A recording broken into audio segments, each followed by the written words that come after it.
Alright, so this video is going to be a fun one, because I'm going to be reading out an article from I Effin' Love Australia. It's too early in the video to swear, but don't worry, there'll be more of it later, trust me.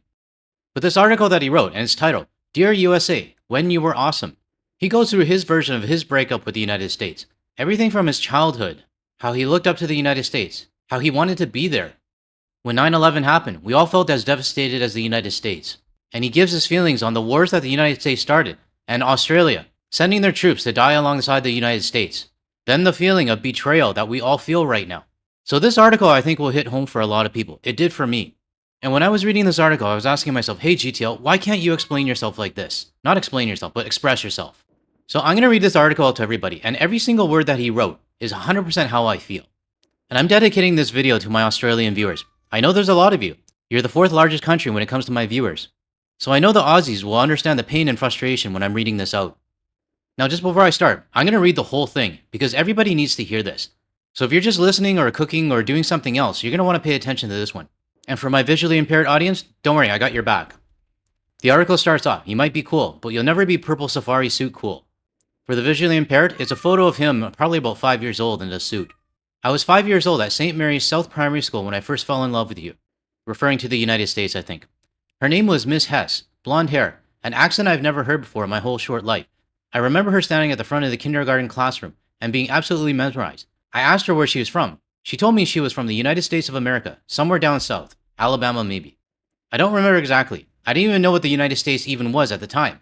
What I remember was the way the words came out of her mouth, the roll and the lilt and warmth of them.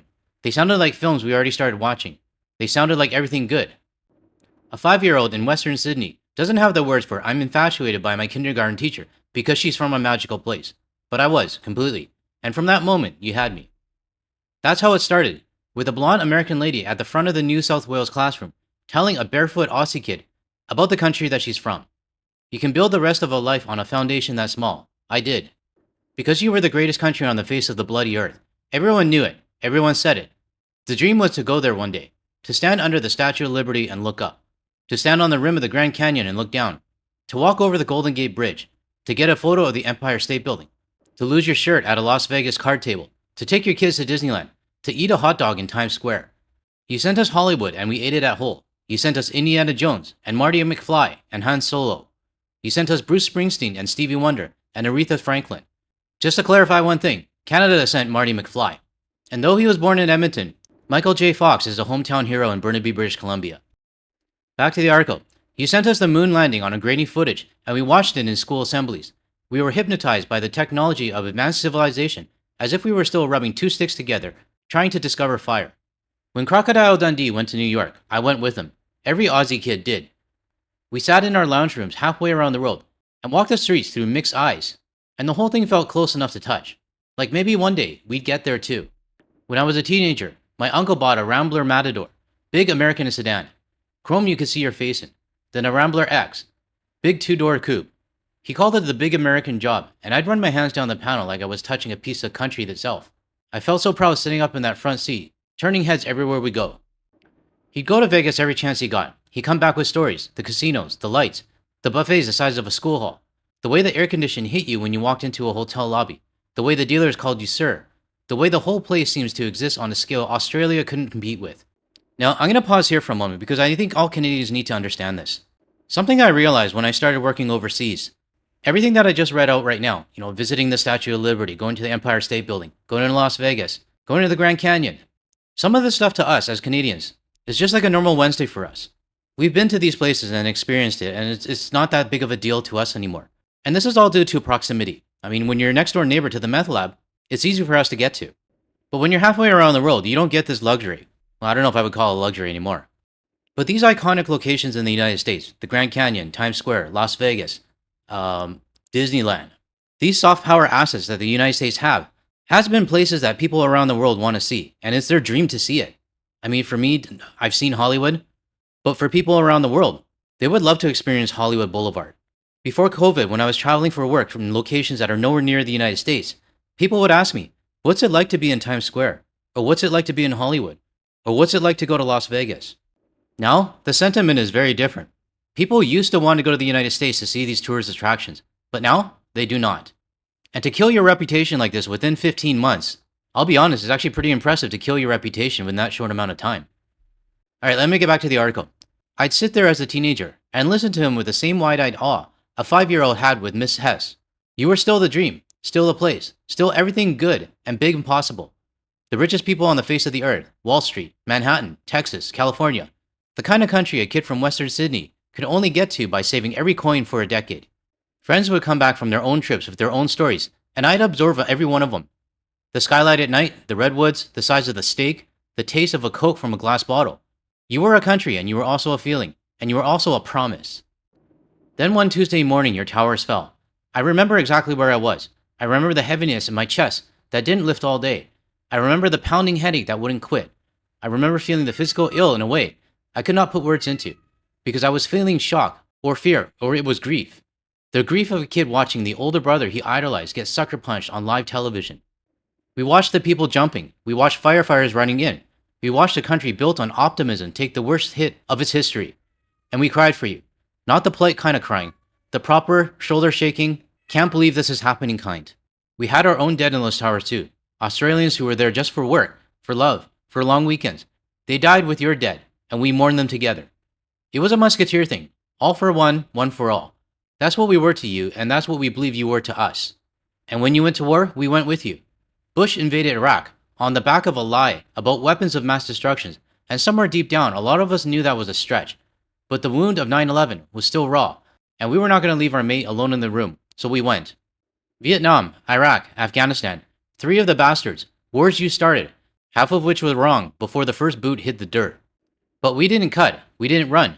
We sent our blokes, our brothers, our dads, our cousins, our schoolmates, to fight beside yours.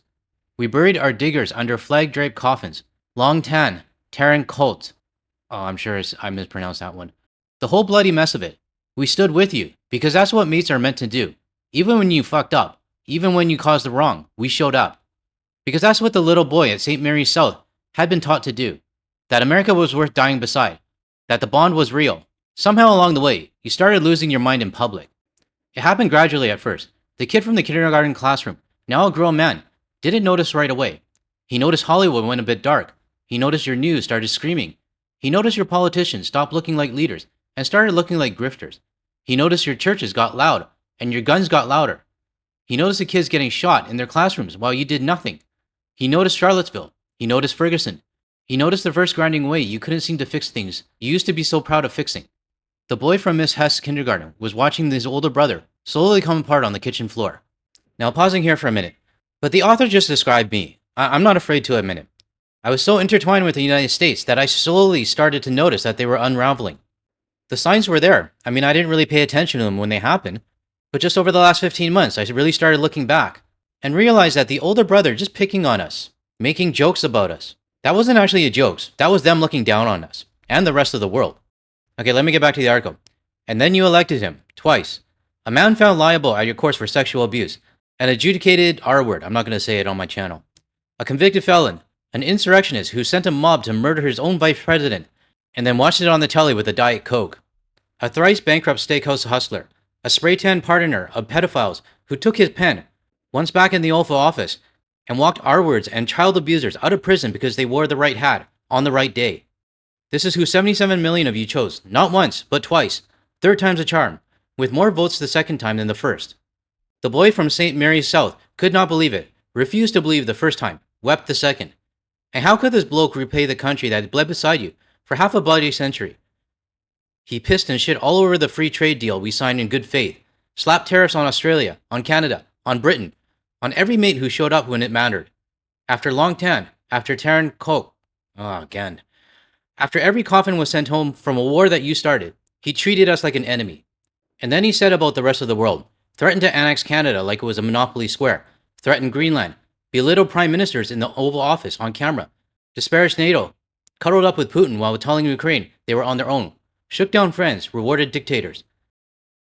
The little boy who loved you would not have recognized the country you become. He would have closed his picture book and asked Miss Hess where the real America had gone. But before I go any further, I need to say this clearly, because there's a version of this letter that lumps every single one of you together, and that version is not just unfair, it's wrong. I'm not talking to the critical thinking Americans. I'm not talking to the millions who saw this coming and tried to stop it. I'm not talking to the women who marched in Washington. I'm not talking to the unions. I'm not talking to the teachers who showed up in red states to teach actual history. I am not talking to the lawyers fighting in court. I'm not talking to the doctors who quietly perform procedures you've made illegal. I'm not talking to the journalists getting fired for telling the truth. I'm not talking to Jimmy Kimmel. I'm not talking to Stephen Colbert. I'm not talking to Seth Meyers, John Oliver, and Jimmy Fallon. I sit on the other side of the Pacific, and I watch your monologues at 8 o'clock in the morning over a long black, and I laugh and I cry, and I say out loud to Mitzi, these bastards still get it. These bastards are still in the fight. You critical thinking Americans, you are not the country I'm writing this letter to. You are the country that I still love. You are the country that Miss Hess told me about before things went sideways and turned into a meth lab. You are the version of America the little boy in the kindergarten classroom was infatuated with. You have not gone anywhere. You're still there, fighting like buggery, and I love you for it. I am with you. The rest of the world is with you. We see you. We hear you. We feel your pain. We're not turning our backs on you. Now, I'm going to pause here for a moment because I have a little bit of a disagreement here. While I wholeheartedly agree that I support the critical thinking US citizens, and I've said it hundreds of times on my channel and some people just don't seem to get it, the critical thinking US citizen group is a lot smaller than they think. It's not just the 77 million that voted for him. There's also non-critical thinking people on the left. And being that we're the next door neighbor to the meth lab, we see things that Australia might not. We have examples of the left gaslighting Canada, saying that we're hurting our friends in the United States. Or that we should just ignore what's going on at the border, all of the harassment, the detainment, the profiling, and just go anyways because they welcome us back to like Rochester or wherever the border state is. What I'm trying to say is that it's not just the 77 million people. There's a lot more of them in the center, in the left, that are not critical thinkers. And I think over the last 15 months, we've been able to identify who is our true friend and who just wants us for our money. So the critical thinkers group in the United States, it's a lot smaller than we think. Now back to the article. But we turn our backs on the 77 million. Well, like I said, there's more than 77 million in my opinion, and you can agree to disagree with me if you want. We are turning our backs on the brain-dead imbeciles, the Fox-marinated cousins, the QAnon mothers, the church-going hypocrites with gun safes in the rec room, the Confederate flag-flying pensioners, the silent majority golf cart Republicans who knew exactly what he was and voted for him anyway, the 77 million fucking morons who looked at a man bragging about grabbing women by the P word and a list of 30-something felony convictions and said, yes, this bloke, this one, this is the one I want running the country my child will inherit. And yes, the good Americans are going to suffer too. The tariffs will hit your blue state retirees. The recession will hit your union's household. The collapse of soft power will hit your students abroad. We know that. We don't want that. It breaks our hearts. But there's no version of the world's response that punishes only the guilty and spares only the innocent. We're all suffering. We're all going to keep suffering. And if it takes the rest of the world turning us back to make the 77 million finally understand what they have done, then so be it. We have tried polite. We have tried diplomatic. We have tried hand-wringing. None of it has worked. So the world is going to send the only message left. Withdrawal of trade. Withdrawal of trust. Withdrawal of admiration. Withdrawal of immigration. Withdrawal of tourism. Withdrawal of the assumption that you are the leader of the free world. The kind of message that gets through skulls thicker than two short planks. And it might, just might, drag a few lazy non-voters off the couch next time. The ones who weren't going to vote for him, but couldn't be arsed to voting for anyone else. The ones who let this happen by sitting out. Maybe when they see how bad it gets, they'll find their way to a polling booth in 2026 and 2028 and actually fucking do their bit. And there's one more thing I want to say, and it's to the Democrats. When you win it back, and you will actually have to fucking fix it this time. You don't get to go back to the way things were. You don't get to coast on the relief of him being gone. You don't get to spend the next 4 years patting yourself on the back for being adults in the room. Because what made him possible was the 40 years of neoliberal rot, 40 years of offshoring, 40 years of stagnant wages, 40 years of healthcare bankruptcies, 40 years of pretending trickle-down was real economics and not a hostage note from the donor class. The germination of Trumpism is in the soil that you helped till. You and Republicans both. But you, the Democrats, you were supposed to be the bulwark, and you sold out to the same donors, and now here we are. So when you get the keys back, you have to dig the rot out, the tax bastards, break up the monopolies, fund the schools, cancel the medical debt, build the housing, stop pretending Wall Street is the economy and Main Street is just there to applaud, and throw a shitload of motherfuckers in prison. I like that one. Him, his cabinet, the lawyers who's helped, the senators who looked the other way, the donors who funded the coup attempt, the judges who shield him, build the cages and fill them, and keep him there, year after year, in their orange jumpsuits, so the next would be Taco Tuesday, and there will be a next one, knows exactly what's waiting for him at the end of the road. Accountability is not optional. Accountability is the only vaccine. The grief is the worst part, not the rage, not the grief. It's the grief of a man in the Blue Mountains who used to be a 5-year-old in Miss Hess's kindergarten, sitting at the desk, trying to explain to his readers why the country he grew up loving is now the country he can't bear to watch. It's the grief of an older brother going off the rails and not being able to drag him back. It's the grief of watching the Statue of Liberty become a hollow joke. It's the grief of watching Captain America turn into the bloke that he was created to fight. I can tell this guy's a Marvel fan. You used to be awesome, you really did, and we loved you for it. Not as a satellite state, not as a junior partner, as a friend, as a mate, as someone close to the family. But the little boy is grown now, and the older brother has lost the plot. So the rest of us, the Aussies, the Kiwis, the Canadians, the Europeans, the Japanese, the South Koreans, all the kids that used to look up to you, we've grown up too. We have become the adults in the room. We hold the line on democratic norms. We have to keep climate policy alive. We have to stand with Ukraine. We have to defend the rules-based order that you wrote and are now spitting on.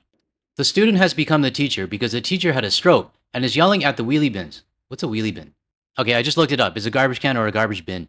It makes sense to me now, but I feel like the teacher has gone on a meth binge. And it breaks my fucking heart. It really does. Because somewhere in me, there is still a 5-year-old at St. Mary's South Primary School, looking up at the blonde American kindergarten teacher with stars in his eyes, wanting you to come back, wanting Miss Hess to be from a country I still admire, wanting the McDonald's and Moon Landing and Bruce Springsteen songs to belong to the country I love, wanting Captain America to be a hero again, wanting to look up. But the boy is a man now, and the man is sad, and the country you grew up loving is gone.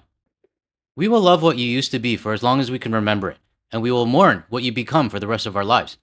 And when you come back to us, if you come back to us, we will be here, heartbroken, tired, older, but still your mates, because in the end, that's what we are. We just need you to come back. We miss you. IFLA G-Man.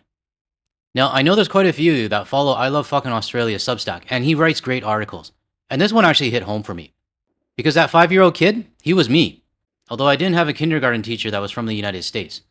But the connection I had with the United States is the same. And the betrayal, the sadness, and disappointment, it's all there as well. But while I do understand his point of view from Australia, I think there's another level when it comes to us Canadians. Because being next door neighbors with this, having decades, if not generations, of cross-border trade and travel, doing weekend trips across the border to buy groceries or gas, taking 2 to 4 hour flights to the United States, and spending so much money in their country, it's a different kind of sting if you ask me. IFLA says that he needs them to come back and we miss them.